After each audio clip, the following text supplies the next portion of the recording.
période assez longue d'études à Lyon s'imposait à moi comme une étape nécessaire dans un parcours de recherche commencé pendant le doctorat. Et il aurait été pour moi pratiquement impossible de progresser dans mes recherches et d'en envisager la publication sans pouvoir avoir un contact presque quotidien avec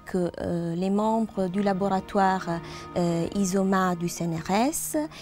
sans pouvoir accéder à la riche documentation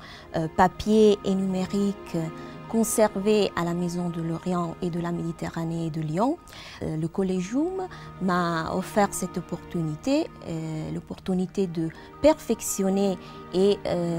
de faire paraître, j'espère très prochainement, les résultats d'une grosse partie de mes recherches doctorales.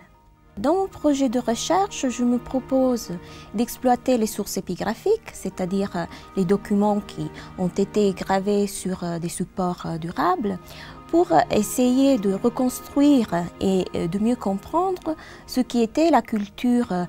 poétique et littéraire en Thessalie, qui est une région de la Grèce du Nord, à partir du VIe siècle avant Jésus-Christ jusqu'au IVe siècle après. Les informations à ce propos se retrouvent dans les épigrammes, dans la documentation concernant les professionnels qui œuvraient dans le domaine de la culture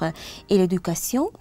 Et je pense pouvoir arriver à la conclusion qu'il existait en Thessalie une culture littéraire bien diffusée, au moins au niveau des élites.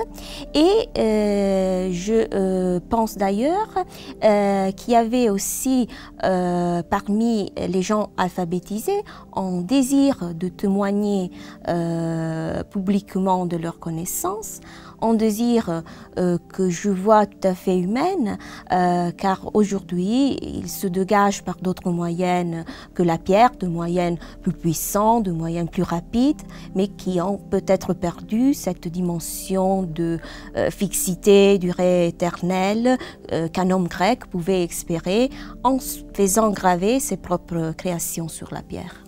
Mon projet de recherche se situe dans un courant d'études qui essaye de mettre en valeur le rôle des sources épigraphiques pour la reconstruction de la culture littéraire dans le cadre complexe et diversifié du monde grec ancien. Cela veut dire que quand les sources littéraires ne suffisent pas pour se faire une idée adéquate, complète de ce qui était la culture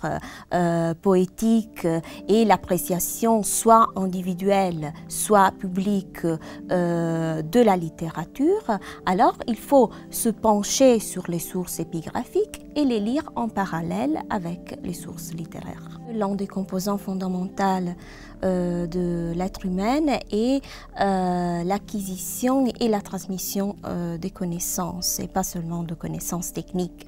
Et il ne faut pas oublier que pour bien progresser vers l'avenir, il faut se regarder en arrière, il faut regarder au passé. Et en antiquisant, qu'est-ce qu'il fait? Il essaye de jeter un peu de lumière sur un tout petit coin du passé lointain pour reconstruire une société tout entière.